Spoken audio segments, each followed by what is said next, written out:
In this video, we're going to be taking a look at how we would go about creating a brand new template to work with our BAT template manager. So let's go ahead and take a look at this. We're going to start here on MicroWorld, and I just came and found this little box that I want to turn into a product template. So what we're going to do is we're going to go ahead and download this box, and let's go ahead and open it up in Bamboo. So here's our box. Let's go ahead and set these to be white. That's what I usually do for templates, although it's not really all that necessary. I am going to go ahead and set the printer that I typically would use, which would be a Bamboo A1. And let's go ahead and just slide these down a little bit, like so. All right.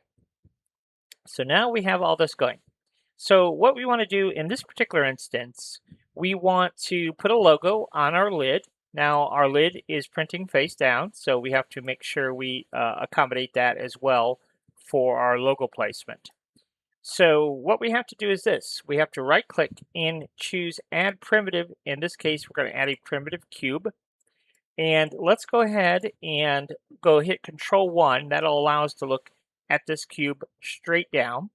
And then we're going to simply use our scale tool and just drag it out however big you want your logo to be. Okay, and we're going to slide this down a little bit to fit. And then maybe I don't want my logo quite that big, so we'll shrink it down a little bit, something like this. Okay, and so now you can see roughly what these values are. They are, let's go with 134 by 96. Okay, 134 by 96. Just kind of keep that in mind, 134 by 96. All right, so now what we need to do is go ahead and select our box here and come over here to the Objects tab, and right here where it says Cube, let's do Logo Placeholder. Okay, there you go. And let's look at the center one more time. I think we're good left to right, top to bottom. I'm liking that. 136, right? Let's double check this. 134 by 96. 134 by 96. Let's go ahead and save project as, and let's just save it to the desktop for this example. Box with lid. Okay, you can name it obviously whatever you want to, but that's what we're going to go with this example. So now we want to process this template. So we'll go into our template manager here, and you can see here for the template, it's on my desktop. It's called Box with Lid. You could choose a whole folder of templates or just one single file. So in this case, we are going to go with one single file. There's our template. And same with our source files. We could choose a single file or a whole folder of files. But in our case, we're going to go with a singular file. We're going to come in here to our Silhouette Studio examples here. Let's do the bulldog head. Yep, let's go ahead and do that one. We'll go ahead and choose open. And then the output, we're just going to put on our desktop. Now, we can't actually process this template just yet. If I go ahead and choose to process it, it's going to give me a warning message that there are no template presets for the template that we selected. So that's what we have to do. We have to go in and set up our presets. So we're going to go into settings here, and it's really easy. We're just going to go box with lid. Okay, and then for the max width and max height here, let's do on the max width, let's do 134. And then the max height, let's do 96. And then for our extrusion thickness, for this example, we're going to do 1.5 millimeters. And because this is going to print face down, we are going to want to set the target Z height here. We want to set that half of whatever the extrusion is, which in this case would be 0.75. And then, yes, we are going to rotate this 90 degrees. Okay. And then let's go ahead and add that as a preset. We'll go ahead and click Save and Close, and then we'll go ahead and process this template. And now you can see because there is a match, it's going to go ahead and process this template.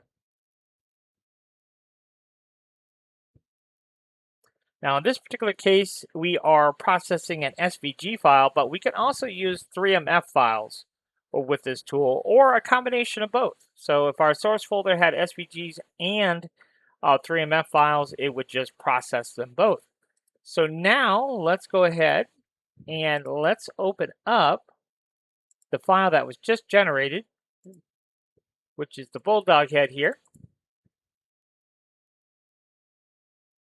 Okay, now obviously we can't really see what's going on here because our bulldog is right down there.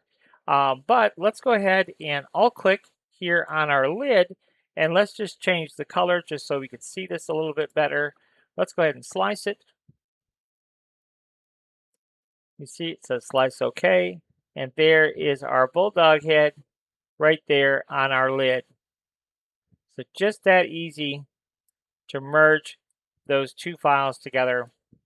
So now we know that our template is set up properly.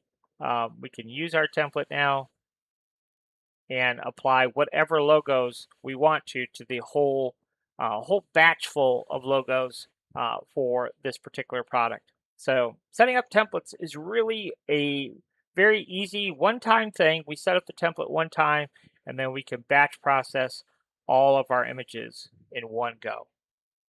So that's how we set up those custom templates. Now, one quick thing I should note here, let's go ahead and minimize this for a moment. The templates that come with the tool are under Documents here, the STL3D Warehouse here, and you see that is the Batch Template Manager. So there are some templates that come with it. So if we want to go ahead and add our box template here, we could. And so we could always go to this directory of templates and then be able to pick those. So again, Documents, STL3D Warehouse, Template Merger, Templates is where you find those templates that come with the software. So hopefully that speeds up your workflow just a little bit when you're trying to make multiple products with the same logo. Now you could do it with just a few clicks of a button. So until next time, thanks for watching.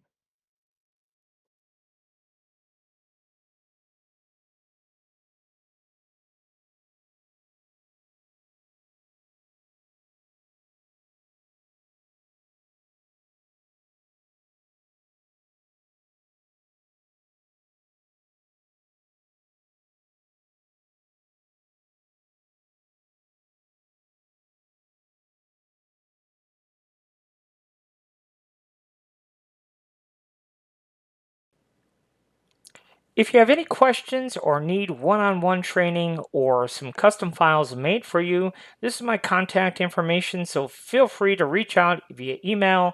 You can text me. You could even give me a call. I'd be happy to answer questions or give you more details on the one-on-one training we offer, and as well as if you need custom files made until you are up to speed on how to make them yourself, feel free to reach out and we'd be happy to help you with that as well.